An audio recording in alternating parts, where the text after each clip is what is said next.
That is one thick canary.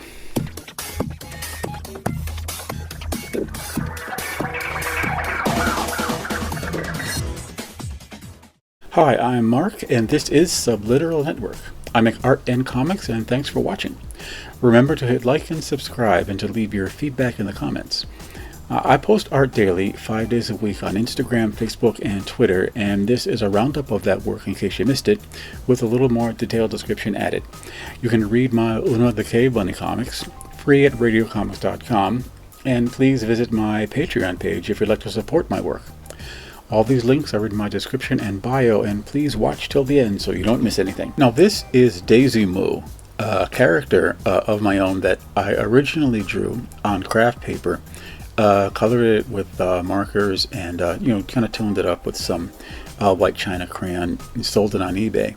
But I remember liking it so much that I took the scan and through Photoshop I kind of produced this line work with a white background on it. The craft paper is a brown paper, so I had to do some the Photoshop tricks to get some nice black and white line work out of it. I did some new filing and stuff, kind of rearranging some work that I had. Found my Daisy Moo scan, and I said, I really like this character, and I want to kind of, probably what I'll do is I'll take this one, this version, and color it in Procreate, but I should just do more drawings of Daisy Moo. I did a painting for a wallpaper for my patrons of Una the Cave Bunny in the Arctic. Usually I draw her in like the dinosaur valley with dinosaurs, and it's a whole jungle environment. But just to put a twist on it, I thought put her in like a bunch of furs and caribou skins or whatever, and send her to the Arctic. So this was the snip that I posted. The whole wallpaper is available on my Patreon page, which you can find in the link in the description and in my bio here on YouTube. But this snip I thought was kind of the center of the action. It's her face, and the most contrasty light is there, and she's got that determined look that I always put on her face, and plus that scar that I love. But here I will show you the whole piece as it appears for my patrons in a higher resolution. So I had an expanded PC wall size scene, and I did it in January of this year, but I didn't post it then.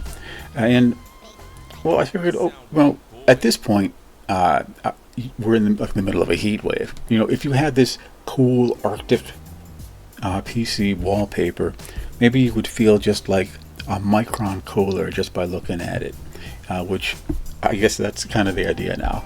When I used to take my kids to the children's zoo, they had the penguin enclosure inside in like an air-conditioned chamber, and behind that was a glass wall half filled with water where you could see the penguins out of the water and in the water. So unlike the real hot days of summer, I would go there, and the kids would be all up at the glass going, "Oh, look at the penguins, look at the penguins." I would be sitting down, like reading the paper and looking over my shoulder in the middle of a heat wave and seeing an Arctic scene. I was in the one little part of the Arctic that was in the middle of Manhattan. Now, back in the 70s, when comic book publishers were publishing a lot more horror comics, Marvel was publishing their version of Dracula in the color comics, and then in the black and white magazines they published, which allowed them to escape the restrictions of the comics code, they were doing a lot more kind of really more graphic horror. And that was the reason they did that. But along the way, Dracula somehow had a daughter. Besides the fact that Dracula is dead and probably cannot reproduce, I don't know how this happened. I got to do some research on that. But they called her Lilith, daughter of Dracula. And I don't know anything about her very much, except that she had this suit, as you can see, with this incredibly plunging neckline, which was a staple in the horror comics. If you were a witch or a vampirist or like one of those female horror hosts of the comics who introduced the story, you had to have a neckline that went all the way down to your waist and beyond. So that's what Lilith had, and that's why I remember her. So this is actually a ballpoint inked drawing in progress. I'm sort of treating ballpoint like it's a real art material these days, and I used to just goof around with it, draw on paper bags and stuff. But recently I've been making kind of more serious forays into using ballpoint. So I did kind of a pretty fully penciled drawing here to start with, and then just decided to commit completely to a ballpoint to ink it. And it's fun. It's very informal. You know, you pick up a ballpoint, you don't expect you're going to do something like Michelangelo or something. You know, I'm a lot more relaxed with it because I feel like I'm just doodling. So, but I've been getting some really satisfying and fun results with it, and very, for some reason, it brings something different out of my line work. I don't quite know exactly what it is. Maybe it's just that I feel different. And so maybe the work looks different, you know, because of that. Now this is Black Canary, who's a DC Comics heroine who is an expert judo fighter and has a sonic scream. So when I drew this little pinup of her, I drew the little musical notes just to indicate the fact that she has this scream that can incapacitate the people that she's fighting.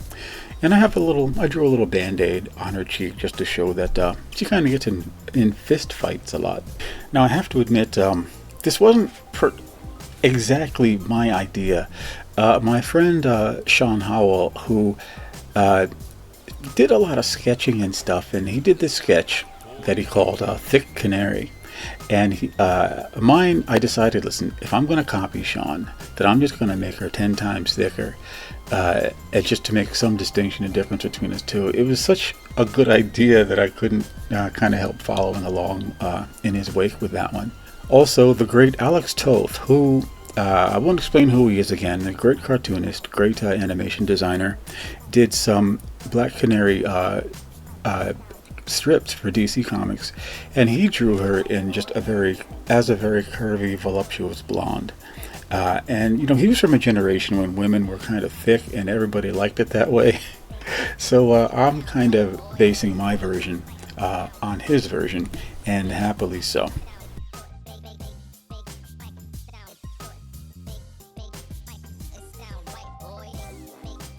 I'd like to thank you, my subscribers, and especially my new subscribers. I'm very happy you enjoy hearing something more about the work that I'm doing, and I hope the videos are entertaining, and I really hope you can come back for more.